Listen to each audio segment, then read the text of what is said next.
تازہ ترین ویڈیوز کے لیے چینل کو سبسکرائب کر کے بیل آئیکن اور آل نوٹیفیکیشن پر کلک کریں تاکہ آپ کو ملے ہر خبر سب سے پہلے۔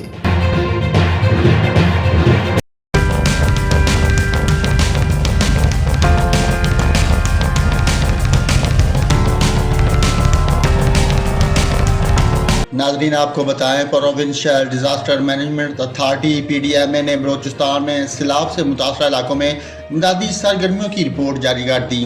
PDMA کے مطابق بلوچستان کے سیلاب سے متاثرہ علاقوں میں خوراک کے 20,187 پیکٹ تقسیم کیے گئے۔ متاثرہ علاقوں میں 13,440 خیمے، 8,530 کمبل، 7,500 واٹر کولر اور 9,780 مچھردانیاں بھی تقسیم کی گئیں۔ PDMA کا کہنا ہے کہ سیلاب سے متاثرہ علاقوں میں 5,040 گیس سلنڈر اور 1,700 پلاسٹک میٹس بھی اب تک تقسیم کیے جا چکے ہیں۔ PDMA کا کہنا ہے کہ صوبے میں ہب ڈیم سمیت 7 ڈیم سیلابی پانی کی تاب نہ لا کر ٹوٹ چکے ہیں۔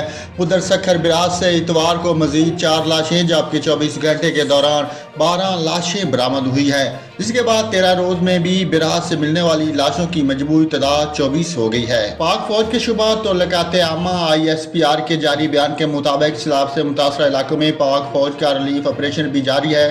متاثرہ علاقوں سے ڈی واٹرنگ اور متاثرین کی محفوظ مقامات پر منتقلی کی جا رہی ہے۔